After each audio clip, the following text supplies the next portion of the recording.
Crash Bandicoot had a great year in 2017, wouldn't you agree? No main series game for nearly 10 years, then he comes back in glorious HD, his originals remastered, and he shoots to the top of the charts as one of the best selling games of the year. This is all pretty good for a guy who many thought faded into obscurity, who many thought Activision had forgot about. When Crash N. Sane Trilogy was released, many were expecting and wanting a Crash Team Racing HD remake, and I can't blame them, that game is amazing. Just imagine online multiplayer in grand spanking HD. But I'm not here to talk about Crash Team Racing. I'm going to talk about the Crash Racing game that I grew up with. Many don't like this game, and that's fine. I haven't played this game in over 7 years, so I'm excited to see what I'll make of it today. The game in question is... for Crash Nitro Kart! Crash Nitro Kart was released in 2003 for all consoles, meaning PS2, GameCube, and Xbox. There's even a Game Boy version, an N-Gage version for some reason, and a mobile phone version. I've never played any other version than the PS2 version, but for this video I'll be playing the GameCube one.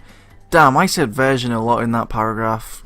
The story in Crash Nitro Kart is nothing to write home about, but basically Emperor Velo the 27th teleports Crash and everyone to his planet because Nitrous Oxide from CTR told them how good they were at racing. Now the gang has to go through 4 different bosses before taking on Velo himself and proving their worth. That's it. I mean, who plays racing games for the story anyway? In CTR, Oxide wanted to turn the world into a parking lot, so Nitro Kart's story works fine. Crash Nitro Kart is the first game that I know of to incorporate anti-gravity into its tracks. Yeah, Crash Nitro Kart did Mario Kart 8 years before Nintendo thought of the idea. The adventure mode in Nitro Kart is exactly the same as in CTR. If you played CTR, then you've played Crash Nitro Kart to some extent. The character roster, levels and music is all different, but in a worse way. Now, that's not to say that Nitro Kart is bad, but compared to CTR, something about it is just lacking. There's less levels and the character roster is a lot worse. Yeah, there's one more character than CTR, but Zem, Zam and Velo? Really? Why couldn't we get Pinstripe, Ripperoo and Papu Papu back? We got Nitrous Oxide, so why not the boss characters from the previous game? Also, where the hell is Embryo? He's not in this game and he's not in CTR either, but at least he's in Crash Bash? Also, Spyro was playable in the Game Boy version, but not this one? Okay... You can't place the boss characters either, for some strange reason, but don't worry, we have Zem and Zam! Oh my god, this is more disappointing when you realise that the boss characters are playable in the Game Boy version. I mean, you can play as Velo, but not the Velo we all actually want to play as. Also, Dingodile looks... He looks great. While I'm on the subject of good looking character models, why does everyone look so weird? They just don't look right, you know? But at least it looks better than the Wrath of Cortex.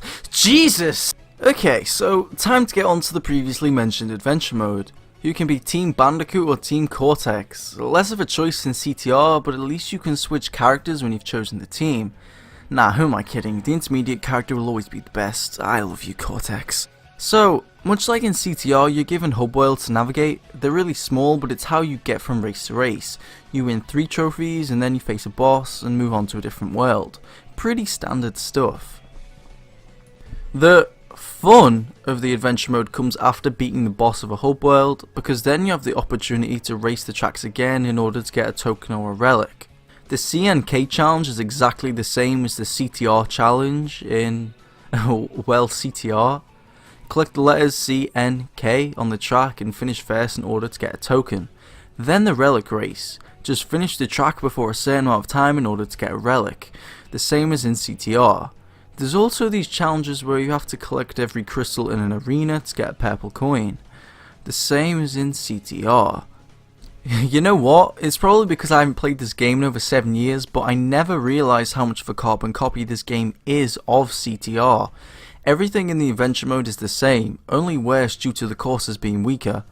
Now it's probably time for me to talk about the racing, which is a mixed bag. There's some things I like and other things I don't like. To start off, let's talk about the drift mechanic, which is the same as CTR. Take a shot every time I mention that game. Anyway, the drifting is something that separates this game from other kart races. For example, in Mario Kart you just drift for a period of time and get different boosts depending on how far you go, while in this game you use one button to drift and then another button to boost. A gauge shows up in order to get a boost and you have to press the button while it's red. Simple. I imagine people might have a problem with this if they're used to other racing games, but it's quite simple to get used to. Another thing that I like is the track design. It's very solid. Some elements are copied from CTR, but others are brand new. The anti-gravity sections are one of these new things, and they're alright. I mean, a lot of the time it's clunky and just feels shoehorned in, but it's a cool idea and it works really well in Mario Kart 8, but in this game, it's okay. The items in this game are standard stuff. You have missiles, these spiky things, boosts, TNT and nitro boxes, and a really overpowered clock. You can upgrade these items by collecting 10 Wumpa Fruit. Once you've collected 10, the items become upgraded and I'm pretty sure your max speed increases too, so make sure you get all of the fruit. The controls take some getting used to. They're very slow, stiff, and just overall clunky. It's hard to explain controls without playing the game for yourself, but drifting is stiffer than a honeymoon dick, and when you're not drifting you move painfully slow. That's another issue I have with this game, it just feels incredibly slow. You can be travelling at a fast speed, but it never feels like it's a fast speed, you get me? It constantly feels like you're pushing against something in order to get any momentum. Besides that, if your car ever so slightly brushes upon the side of the track, be prepared to lose all momentum and slowly get back to the speed you were. This game introduces a team mechanic, something that is really unnecessary and can be really overpowered. Every character belongs to a team. For example, Crunch is Team Bandicoot and Tiny is Team Cortex. Therefore, if you play as Crunch, you'll have Coco, Crash, or Fake Crash accompany you on the track. When you play the team mode, depending on how close you are to your partner, a team meter will fill up, and when full, a team frenzy will occur. This lets you get unlimited weapons for a short amount of time. Can you guess why that might be overpowered? This mechanic is stupid. Your partner will always be either at the back of the race or right next to you in the top 3. And when you're in the top 3, do you really need unlimited weapons? I mean, the team mechanic is a good idea on paper, but overall, it's quite pointless. The cutscenes are different depending on what team you're on. Team Cortexes are a lot better in my opinion as they're funny.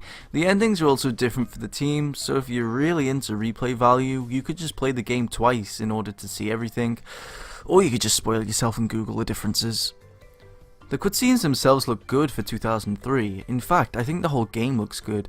The colours are vibrant and pop out, and while there's tracks that have murky colours, there's other tracks that are the opposite and the contrast is nice. Unlocking characters is really stupid, and as you can see, I haven't done it. Some characters are unlocked through the adventure mode, which is simple. Entropy is unlocked through beating as Ghost in Time Trial mode, which again is simple. But Fake Crash and Pura are unlocked after 50 consecutive boosts in adventure mode. Damn, that is actually harder than it sounds due to the clunkiness of the drifting, so have fun unlocking them if you're into that. There's also this mode where you can make your own battle arenas, which is a cool concept, but when would you ever want to play this game with a friend? The music in this game, it's alright. There's nothing that stands out really except for the title theme. It's not the worst Crash soundtrack, but it's definitely not the best. The music fits the tracks and that's about it. It's nothing I listen to in my spare time, but it's nothing that gets on my nerves, it's just average. Other than that, there's nothing else for me to say. Some character lines are weird and the voice acting sounds a bit off sometimes, but it's nothing that would distract from the overall experience. Crash Nitro Kart is fun if you've never played CTR before, but I have a hard time recommending it if you have. There's really no need to play this game when Crash Team Racing exists. There's nothing that stands out about it, it just lives in the shadow of its predecessor. I'd only play it if you're really curious, otherwise there's no point really. There's far better kart races out there, and this game only appeals to the hardcore Bandicoot fanbase. Getting a HD remake of CTR would be nice, and hopefully due to the success of the Insane Trilogy, it might happen, but I doubt it. Really, playing this game just makes me want to play CTR, so I'm gonna go do that. Actually, before we get a CTR HD remake, if that ever happens, give me a Spyro trilogy, please. I need my purple boy. I need a Spyro HD trilogy. Get on it, Vicarious Visions. Okay, guys, I'll see you next time. Thanks for watching, and take care. Bye.